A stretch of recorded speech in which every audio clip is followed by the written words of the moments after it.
time for another video once again. So been a bit of a dry spell once again, but we've been pretty busy. So we're going to get into talking about what's been happening on behind the scenes. So we'll give you a bit of a weekly update here on what's been happening in the shed, and we'll spin the camera around and I will talk you through what's been happening, and we'll start off with the little orange Cortina behind me. So we've got Nick's little TC Cortina. We've been chipping away at some time now. So between the day job and after hours, I come home and chip away at it on this as much as I can. So between everything else that's been getting in the way, the car is finally done. So the car came to me maybe 2 years ago, I think.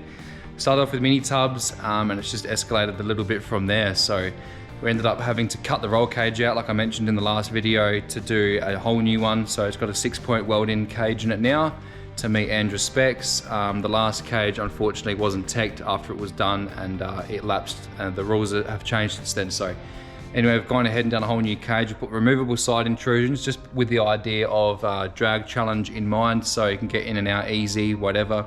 He'll probably leave them in there because it is what it is, but it's come up really good. I think it's going to be a pretty fun little car with a lot of power and not much weight, so that is always a good combination. We'll spin the camera around and we'll talk about a bit more. So we've just finished the car off this week. Mechanical wise, I haven't done any of that side of things, so he had a lot of that fitted up in the Riverland before it came to me. So Troy at TNT Fabrications, I believe, has set up the barra with the power glide in there. And the rest has been kind of up to me. So we've got the glass back in it, as obviously I had the glass out when I did the cage. It was a lot easier. The rear window is the original one, but the front window is brand new glass, but we managed to keep the old window rubber, as this car was painted years ago with the windows in. So we didn't want to go changing the window rubbers and then see, because there's a different color under the seal. So this car was painted approximately 20-25 years ago in the early 2000s, so we didn't want to go making a show car from it. So we're going to leave it the way it is, and I think he's just going to enjoy it. So obviously new rear window now, the old rear window, but we had to do a new window rubber on this one. Still needs the locking strip put in, but we'll get to that. So the other window rubber was Sikaflexed in, so had to cut that out, unfortunately. We'll show you in here. I've just put some new door seals on all the doors as well as Nick's supplied. So the doors shut nice now as well, rather than clunky and noisy. But hopefully the light will show you the quality of the cage, and it's all painted in a 2K satin black. It's come up really good. Mounted the race seats, just 2 Jazz race seats. They kind of suit the smaller sized vehicle.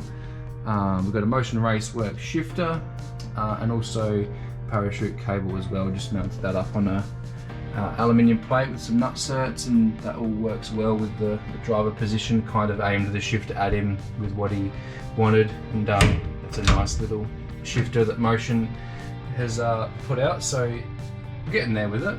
It's taken longer than I expected, and I didn't really want to have it this long, but it is what it is. And Nick's been really patient. It's not really pushing me, but kind of pushing myself more than anything. But we've got the cage nice and tucked up in there. New roof lining in that Aaron O'Hara put in. Done a good job. So we've done that. We've done the chassis connectors. And we've also strengthened up a little bit back here in the floor above the upper control arm mounts, as the spot welds were a little bit torn. It's a bit of a weak spot, obviously a lot of pressure there. So just brace them up in them areas. And we've got the chassis connectors, you can see, running through the floor pan, just through half in and half out there. A little bit of the cage.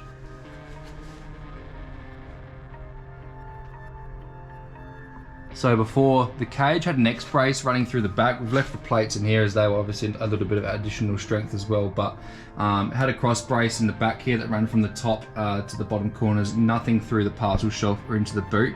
So it was nice to tie the cage into the boot area now and stiffen up those rear chassis rails in the process too. And now has the option to obviously run a back seat too, so that's always good with the drag challenge thing in mind. We've got some new door trims to go on it, but they Nick's going to fit them, as he's got the clips for all of that. We fitted up a rear parachute assembly. There's a few pictures of that on the socials on the Evans Racing Facebook page if you want to check that out. It turned out really good. We did a removable setup with the idea in mind is you can remove the tongue setup and fit a tow bar and then fit the trailer up with all your tools and your goods and head off to the next track. But I think I'll probably race the car for a while as it is. Try and get a little pan at the underneath. So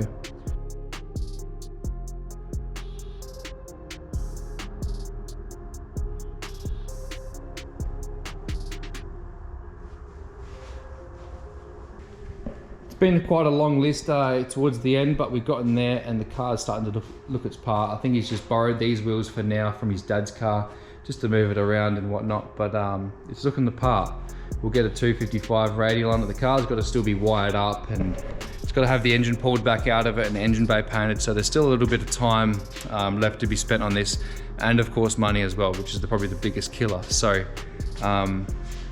that can go back to Nick before the end of Christmas or before Christmas, and he can enjoy to spend some time on that in the new year and get chipping away at that with his old man. Also, we'll talk about the VL. So upcoming now literally is a week away. So this is Wednesday, the week before I really need to load up for Kenda 660, which is coming to the Bend, dragway at the Bend. So pretty excited for that, first time coming. So definitely wanted to support that. So I've had to retech the car, renew my license. Haven't raced the car since Jamboree 2023, so it's been quite some time. Just going over the car now. I'm going to service everything, drop the engine fluids, trans, and I'm also doing the diff. That hasn't been done in a long time. It's started to get a little noisy, but just some preventative maintenance. We're also doing some other things in the works to try and maybe go faster. I don't want to try and shove too much more boost into this engine, as we are kind of pushing the limits with the factory 4-bolt 5.3 block, standard bore, standard sleeves. So we don't want to push our luck there. So got to try and remove a bit of weight here and there if we can. And we'll go through and talk about some of the things that we're doing to do that. So as you can see, I finally got the car onto the hoist last night, and the first job I'm chipping away at is putting a 5-inch dump pipe onto this thing. So previously I had a 4-inch stainless the whole way, which ran through the engine bay, out the inner guard, around the chassis rail, back past the trans, and then a side pipe out. Now all of that stainless adds up. It's quite a bit of weight. It's pretty heavy. So in order to remove a bit of weight here and there, I've opted to remove all this stainless in order to fit some 5-inch aluminium. So not only is it bigger, but it is also lighter. So we're going to try and fit that in here if we can. And in the process, 4-inch was tight the way it was. So to feed it back through out the inner guard, around the chassis rail, and then back past the trans, it's kind of going to be impossible unless you start hanging the exhaust really low and cutting the shit out of everything. So what I'm gonna do is use my old VL bonnet, which I used when this car was RB. It broke an engine mount and damaged the bonnet. So it was, at the time I had another bonnet, and we painted that white and put it on the car. The ribbing's damaged and it has a few dents on top, but I'm gonna cut a hole in that bonnet and I'm gonna run the 5-inch exhaust straight up and out the bonnet for a hood exit. So that might eliminate some time and effort in order to get it out of everywhere else zigzagging around. So that's one of the first things I've started to chip away. I've had to remove a bit more material off the inner guard here and there. So I had a bit of a chop out already for this is a G50 Garrett turbo. So we're gonna make that fit. The coils are on this side is gonna be a bit of a drama for me. So I'd rather have it closer to the strut tower than I would on the leads and burning the leads. So we'll get that on. A few other things. We've got a fresh batch of Valvoline oil dropped off. Thanks for doing that. David Foster helped out with that with the Valvoline. Appreciate it, buddy. What else? We've just dropped the diff oil last night. I've dropped the control arms. I'm changing the springs. So when we're driving on the street, I've just got GM springs in it with some rubber insulators covering my threads. Because I normally run a race spring, which is a lot lighter, it's just too light. As soon as you fill it up with fuel or you put anyone in the back, the car just drops. So on the spring side of things, I'm also gonna, while I'm there, I removed my old springs that I had in it and used them in Sean Penman's VB SLE. They were 150 pound springs, and I was keen to try a 125 pound, which is a little bit lighter. So I've gone to a Strange Hypercoil. I'm gonna try these out.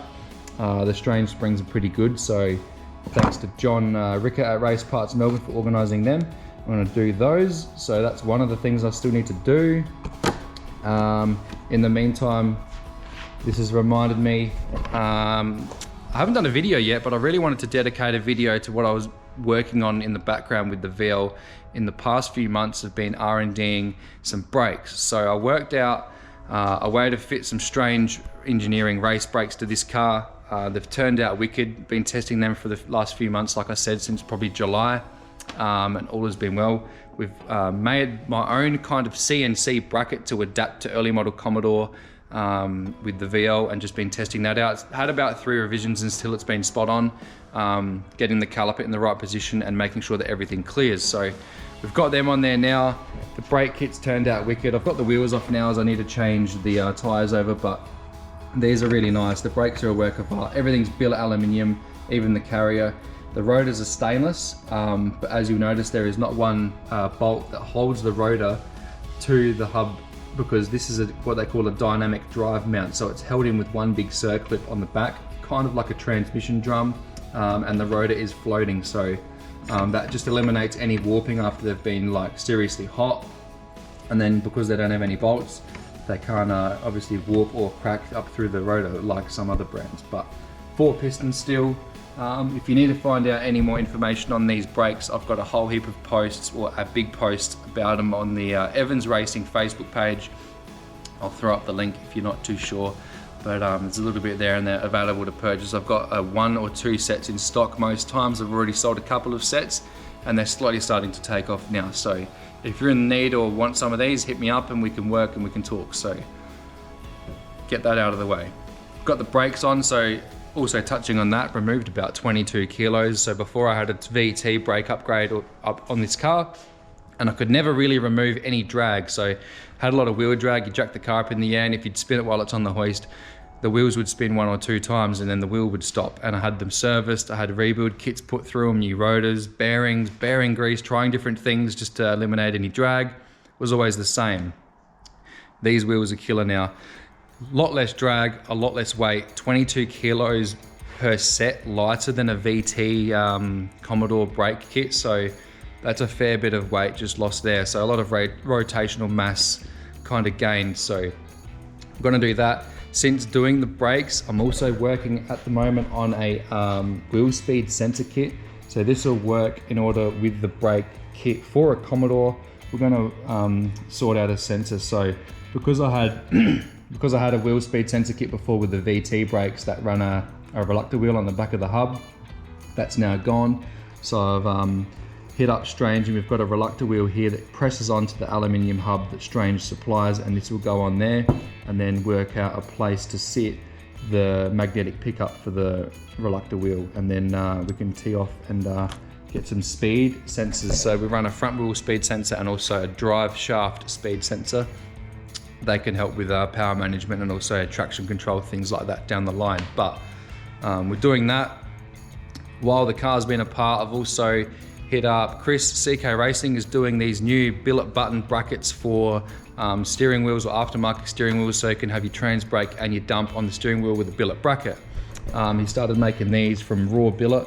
This one's an anodized black one, just supporting the local product. So I've hit him up and just said, why not? I had one already that was aluminium and it was only about 2 mil thick maybe, and they do bend, so it's a lot sturdier, a bit more solid, and not any need to bend anytime soon. So we'll get that on as well.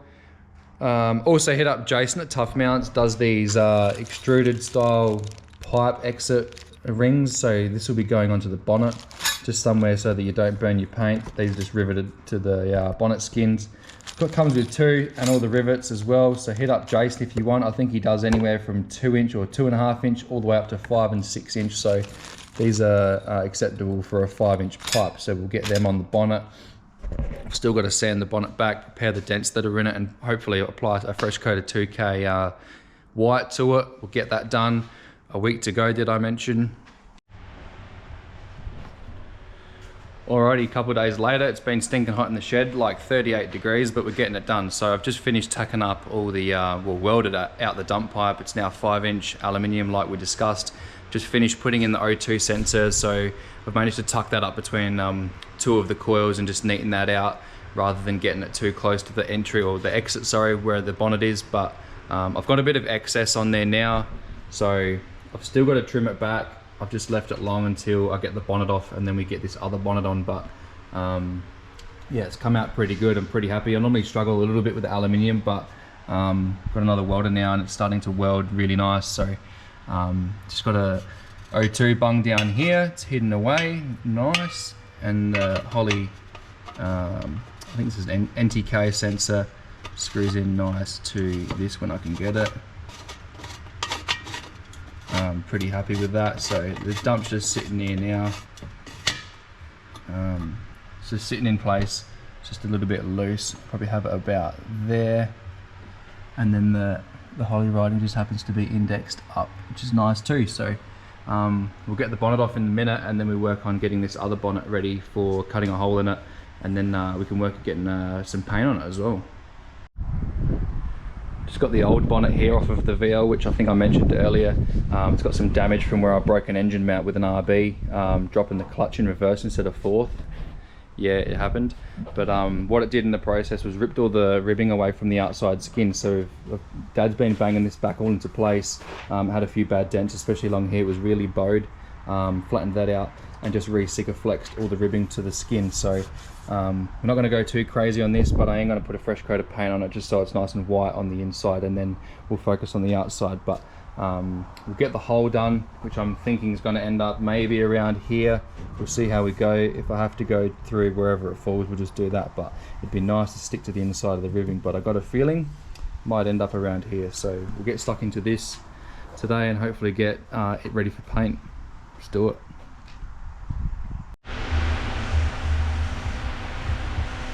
Alrighty, so just removed the bonnet.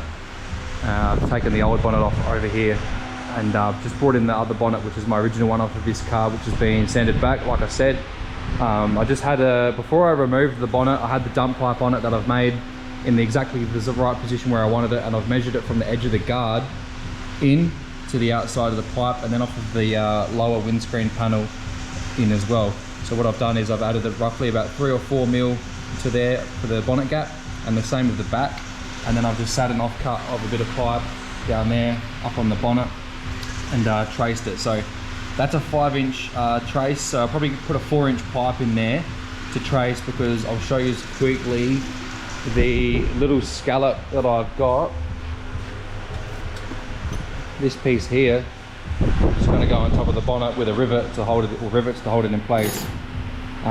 There's not much room for error. By the time I cut a 5-inch, well, that's the 5-inch pipe in ink, that's the gap I'm going to have. So I mean, if I cut it to there and it's a bit off, you don't have a lot of room for error with the material thickness that's left. So I'm going to try and trace a 4-inch bit of pipe and just slowly keep trimming it once I get the bonnet on the car, and we'll sit the dump pipe on with it just protruding through and try and get it right until it's nice and close. So I'm just going to get cutting now.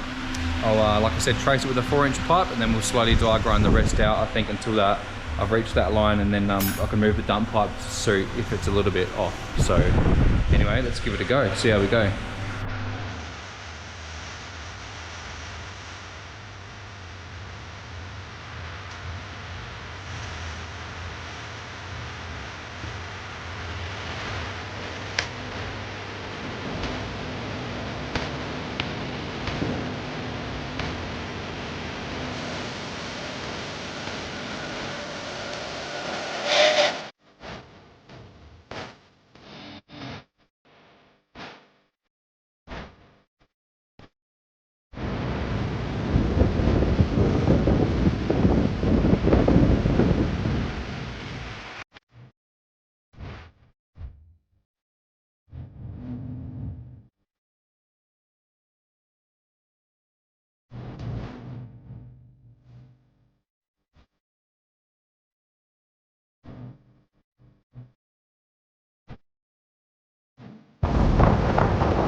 Alright,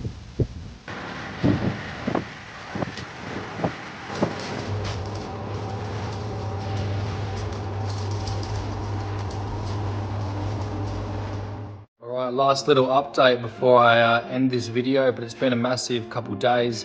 Been chipping away at the VL, so managed to get the dump pipe finished. The bonnet is in, getting pretty much finished off now with the paint side of things. Dad's been helping out heaps with that. It's been wicked. He's done all the bit of a knocking the dents out with the hammer and dolly, and then just getting it in primer ready to paint. So we primed it today. And then did the white on the back of the bonnet, and then hopefully tomorrow we can sand back the top side, which is the half pretty side, and then lay on the white. So just gonna do that in a 2K Paraglaze. That should be good. I'm just gonna do it in a solid, don't have time to just paint it and then clear it, so it's just gonna be a solid and then I'll polish it, but nothing too fancy. I'll spin the camera around and we can get into it. So we've got the dump all in place now. I've had the car running, no leaks, nothing like that. It's turned out really good. Managed to keep it a fair distance. I don't know if you get a bit of glare there from that sun, but a fair distance off the lead still. I know it's gonna get cooking hot, and then still a little bit off the paint. I do wanna put a bit of a protective heat stick on stuff if I can in here, just to stop it from making a mess, but yeah, that's all done. One last thing I've gotta do is a little piece down the bottom, so after the rear housing and the turbo, it needs to have an X in the pipe to just prevent if the rear wheel and the turbo fails that it won't come out the exhaust. So I was going to get 2 bolts and drill some holes and do like a cross brace into there. I'll come around, what else has been happening? I managed to fit up the steering wheel button, the bracket for the trans brake and the bump button. So that one that I mentioned I got from Chris at CK Racing. Just got that all in place. I do need to make a repair once the car's off the hoist so I can get up under the dash. One of the wires has come off for the bump, so we'll get to that. I've been under the back end of the car just doing some changes, so checking over things. One of the bolts for the lower control arm on the diff. So it wasn't a shank the whole way through. It was actually on thread halfway through, and what that had done is worn all the thread away on the bolt. So I just replaced them bolts with a shank that actually comes the whole way through right to the edge here, and then just put cone nuts on there. I've also changed the valving in these Viking shocks over to some different ones to suit the radials. Hopefully that works a bit better. What else? Still yet to do the wheel speed sensor on the front. I'm not sure if I'm going to do that. I want to do it on the driver's side one this time, but I'm not sure if I'll have time just yet. Just want to focus on getting it ready. So I still need to add side intrusion bars to the cage. I've got to put the parachute on, so I took the tow ball off. I've got to put the other headlight in there. It's got a hole in it just to get some airflow to the turbo. And then tomorrow we'll be focusing on doing the bonnet. So I'll take you into the little temporary spray booth and show you that. So just in primer now on the front side of it, and then on the underneath, just painted solid white. Pretty much did that wet on wet. So I wasn't even going to paint this side, as you probably won't even see it or notice too much, but yeah, just a quick layer of paint on there, nothing too fancy.